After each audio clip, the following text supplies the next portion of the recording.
قاری محمد طیب قاسمی کے YouTube channel کو سبسکرائب کیجئے اور امن کے پیغام کو پھیلانے میں ہماری مدد کیجئے اور نیچے دیے گئے ہوئے بیل آئیکن کو کلک کریں تاکہ ہر آنے والی نئی ویڈیو آپ کو براہ راست مل سکے۔ آپ صلی اللہ علیہ وسلم نے ارشاد فرمایا میں ماہی بھی ہوں، ماہی کا معنی مٹانے والا، میں کفر کو، شرک کو، ظلم کو، بدعات کو، ہر چیز کو مٹانے کے لیے آیا ہوں۔ پھر آپ صلی اللہ علیہ وسلم نے فرمایا میں حاشر بھی ہوں کہ ساری کائنات کا حشر میرے قدموں پہ ہوگا، سب سے پہلے قبر سے میں اٹھوں گا جب حشر کا دن ہوگا، پھر اللہ پاک باقی دنیا کو قبروں سے اٹھائے اور میدان محشر میں صرف میرا ہی جھنڈا ہوگا اور کسی کا جھنڈا نہیں ہوگا۔ میرے ہی جھنڈے کے تلے نبیوں کو، ولیوں کو، علماء کو، اولیاء کو، گناہگاروں کو پناہ ملے گی۔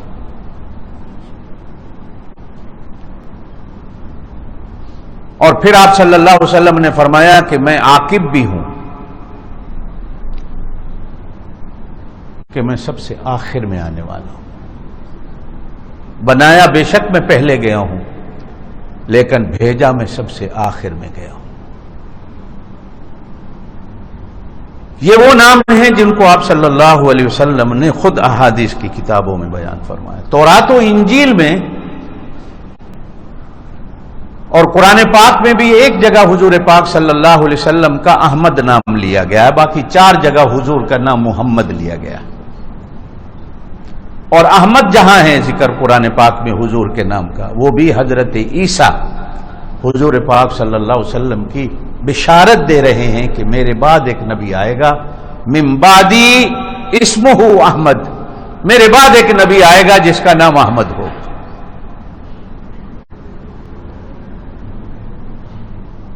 آسمانوں میں حضور پاک صلی اللہ علیہ وسلم کو احمد بھی کہا گیا ہے۔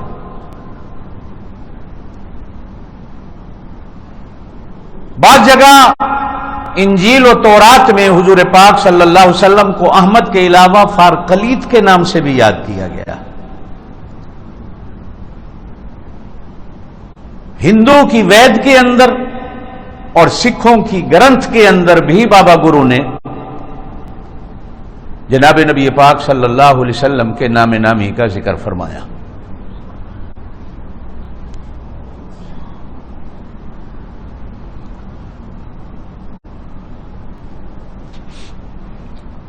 کہا جاتا ہے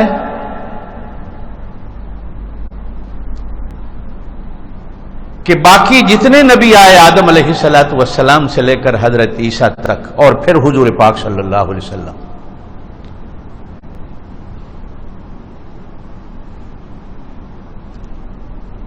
تمام کی زندگی، تمام کے اصول اور تمام کے طریقے، تمام کی عزت و عظمت میں زمین و آسمان کا فرق رکھا گیا۔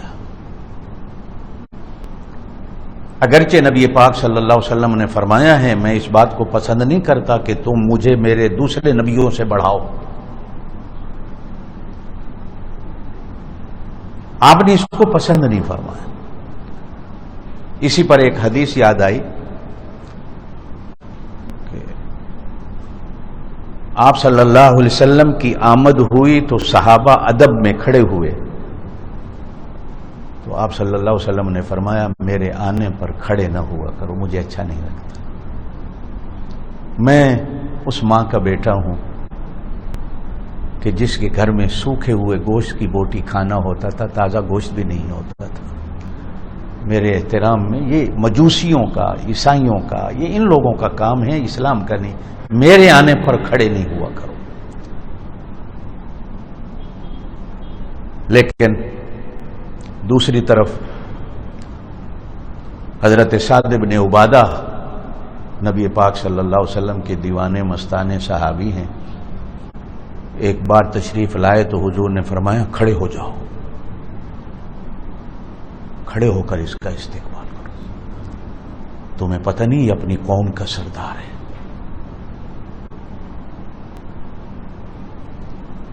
اور یہی وہ حضرت سعد بن ابی عبادہ ہیں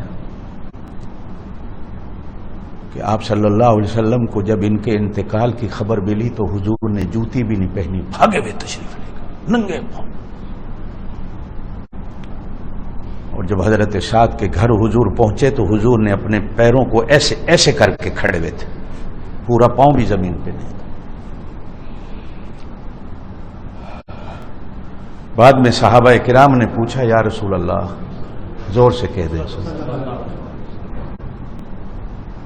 آپ نے جوتی بھی نہیں پہنی. ارشاد فرمایا مجھے ڈر لگا کہ کہیں فرشتے اس کی میت کو اٹھا کے آسمانوں پہ نہ لے جائیں. اور پھر ایک صحابی نے پوچھا یا رسول اللہ آپ پاؤں ایسے کر کے کھڑے ہوئے تھے. ارشاد فرمایا کہ اس کے گھر میں فرشتے اتنے تھے پاؤں رکھنے کی جگہ بھی نہیں تھی.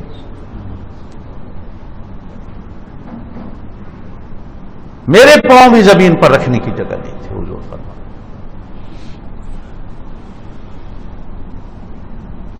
اس امت میں کیسے کیسے لوگ گزرے ہیں.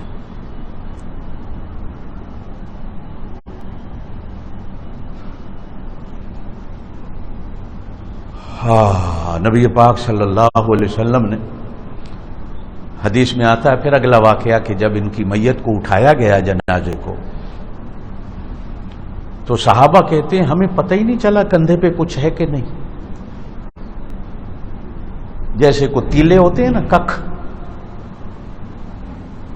تو صحابہ کرام نے عرض کی یا رسول اللہ صلی اللہ علیہ وسلم تو ہمیں محسوس تک نہیں ہوا.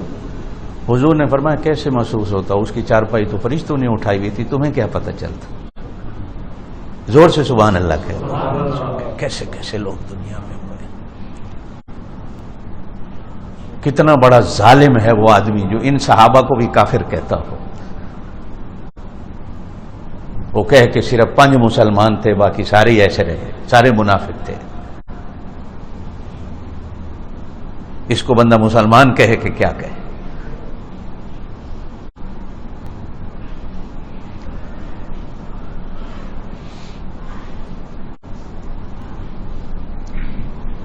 جتنے نبی آئے خود قرآن نے بھی کہا ہے. 3 سپارہ شروع ہوتا تلک الرسل فضلنا بعضهم علی بعض.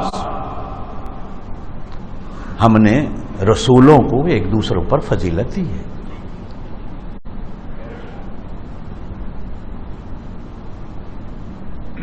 ان میں سے بعض وہ تھے جن سے اللہ باتیں کرتا تھا.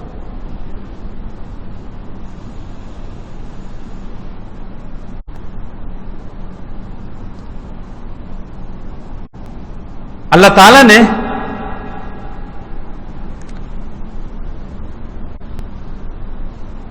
اس سے بھی پتہ چلتا ہے کہ جتنے نبی، ہر نبی کو اللہ نے کلمہ دیا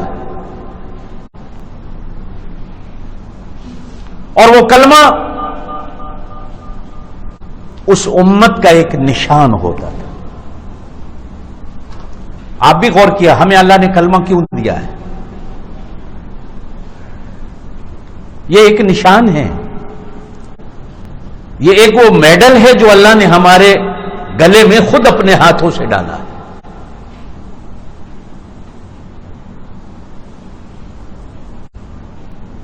یہ کلمہ ہمیں اونچا کرتا ہے.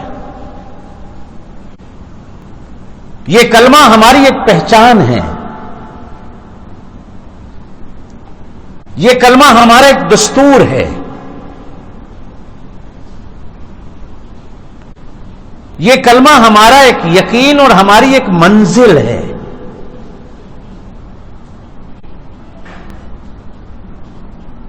جس سے ہماری پہچان ہوتی ہے. اور یہ کلمہ ہمیں بھی بتاتا ہے کہ تو مسلمان ہے اور دوسرے کو بھی بتاتا ہے کہ یہ مسلمان ہے.